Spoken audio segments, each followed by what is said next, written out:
Good morning standard third. Last lecture में हमने जो आपका थर्ड चैप्टर है उसकी एक्सरसाइज कई सारी डिस्कस की थी, कई सारी एक्सरसाइज छूट चुके हैं। आज हम उसको ही कंप्लीट करेंगे। देखो यहाँ से हमें कंटिन्यू करना है। तुम बूढ़ी अम्मा की मदद किन किन कामों के में कर सकते हो। क्या कहा है हमने कि हम बूढ़ी अम्मा की मदद किन कामों में कर सकते हैं, तो पानी भरने में भी कर सकते हैं।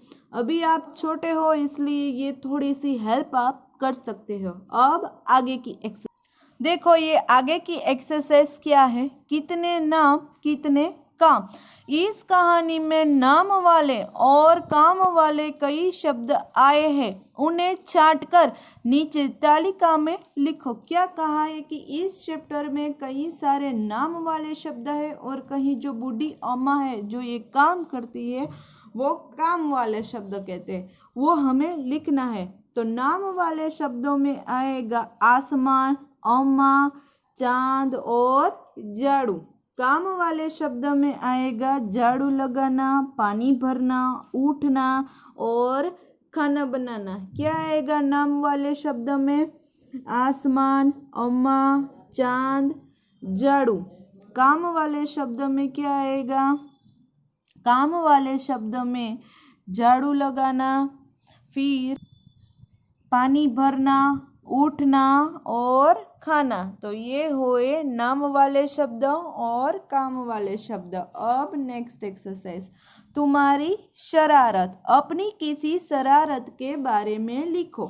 अरे आसमान की शरारत तो कुछ भी नहीं। मैंने तो एक बार क्या कहा है, आप जो शरारत करते हो वो आपको लिखना है। तो आप जनरली ये करते होगे कि जब अंधेरा होता है घर में और रूम में, तो आप सीढ़ी पर है वो छुप जाते हो, और जब अपनी भाई और बहन वहाँ से गुजरते हैं, पास होते हैं, तब उसको जोर से चिल्ला के उसको डराते हो। तो ये आप शरारत करते हो। कहीं सारी आप दूसरी शरारत भी करते होगे, तो वो भी आप लिख सकते हो। अब आगे क्या है, तुम्हें चांद में क्या दिखाई देता है बताओ। देखो ये चांद का पिक्चर है आपकी टेक्स्ट बुक में। क्या कहा है कि चांद में क्या दिखाई देता है वो हमें बताना है, और यहाँ आपको चांद का पिक्चर है वो ड्रॉ करना है। तो आपको क्या करना है, गौर से देखना है इस चांद के पिक्चर को और फिर लिखना है। देखो चांद के पिक्चर में कई सारे ब्लैक स्पॉट्स भी है, यहाँ हम उसको मार्क कर सकते हैं क्या है। देखो ब्लैक स्पॉट्स भी हमें दिखाई देता है। तो आप है वो रफ बुक में इस चांद का जो पिक्चर है वो बना सकते हो। तो ये एक्सरसाइज आपके लिए है, तो ये रफ बुक में कर। अब देखो यहाँ हमें एक स्टोरी दी गई है, एक स्टोरी है। क्या है स्टोरी का नाम? सूरज और चांद ऊपर क्यों गए। ऊपर यानी कि यहाँ हमें आसमान को गेस्ट करना है। सूरज और चांद आसमान के ऊपर क्यों गए, ऐसा। तो देखते हैं स्टोरी में क्या है।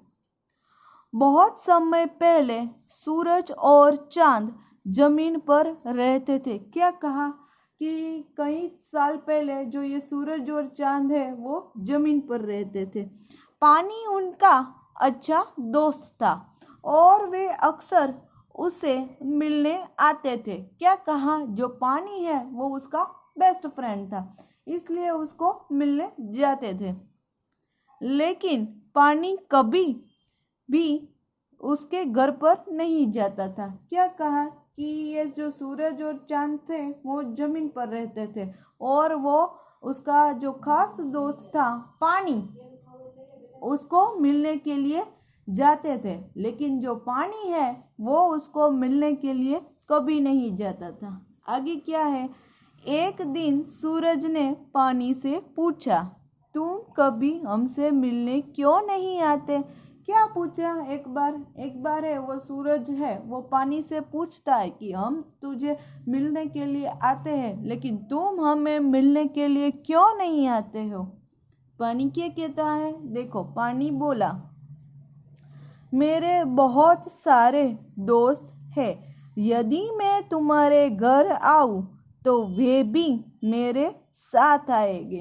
क्या कहता है पानी कि मेरे तो कई सारे दोस्त हैं, यदि मैं तुम्हारे घर में तुम्हें मिलने के लिए आऊं तो वो भी साथ चलेंगे। इसीलिए अब सबके लिए तुम्हारे घर में जगह नहीं होगी। क्या कहा कि तुम्हारे घर घर में इतनी जगह नहीं होगी कि तुम मेरे दोस्तों को बिठा सको। सूरज ने कहा, मैं एक बहुत बड़ा घर बनाऊंगा। क्या कहता है सूरज कि मैं है वो बहुत बड़ा घर बनाऊंगा। सूरज ने क्या कहा, मैं बहुत बड़ा घर बनाऊंगा। सूरज ने सचमुच एक नया घर बनाया, बहुत बड़ा था। क्या किया सूरज ने? सच ही एक नया घर बनाया जो बहुत बड़ा था, इसलिए जो पानी है और उसके दोस्त आ सके। उसने पानी को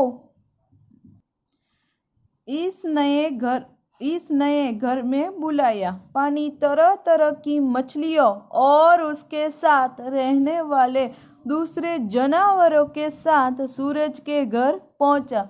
क्या हुआ फिर? सूरज ने नया घर बनाया बहुत ही बड़ा, इसलिए उसने पानी को इनवाइट किया कि तुम मेरे घर पे आओ। अब मेरा घर है वो बहुत बड़ा है, इसलिए सूरज है अपने जो दोस्त थे, कौन? मछलियाँ और दूसरे जानवर के साथ वो गया। पानी ने बाहर खड़े होकर पूछा, मैं अपने दोस्तों के साथ अंदर आ जाऊं? क्या करता है? ये पानी है अपने जो दोस्त है मछलियाँ और जानवर के साथ सूरज के घर जाता है और उसको क्या पूछता है कि क्या मैं तुम्हारे घर के अंदर आ जाऊं?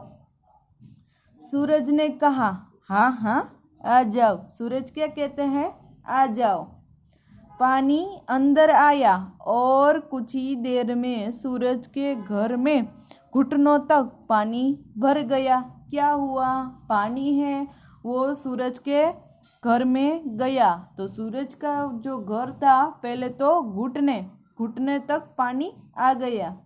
देखते ही देखते पानी सिर तक पहुंच गया। फिर क्या हुआ? जो पानी था वो सिर तक पहुंच गया। पहले घुटने पर पहुंचा, फिर सिर तक पहुंचा। मछलियां और पानी के साथ तमाम जानवर सूरज के घर में इधर उधर घूमने लगे। क्या हुआ कि ये मछली और दूसरे जो जानवर थे पानी के दोस्त, वो सूरज में घर में ऐसे तैसे घूमने लगे। पहले तो घुटने तक पानी आ गया, फिर पानी है वो सिर तक पहुंच गया और उसके साथ उसके जो ये दो दोस्त थे सूरज के पानी के साथ जो ये दो दोस्त थे, कौन से? मछलियाँ और जानवर, वो सूरज के घर में ऐसे घूमने लगे। फिर क्या होता है देखो, अंत में पानी इतना ऊंचा हो गया कि सूरज और चांद को छत पर जाकर बैठना पड़ा। क्या हुआ कि पानी इतना भर गया सूरज के घर में, पानी इतना ऊंचा हो गया कि सूरज और चांद को छत पर जाकर पहुंचना। लेकिन देखो क्या होता है आगे, छत तक भी है वो लेकिन थोड़ी ही देर में पानी छत पर आ पहुंचा। लेकिन कुछ ही देर बाद जो पानी है वो छत पर जा पहुंचा। अब सूरज और चांद क्या करते? अब कहाँ जाए?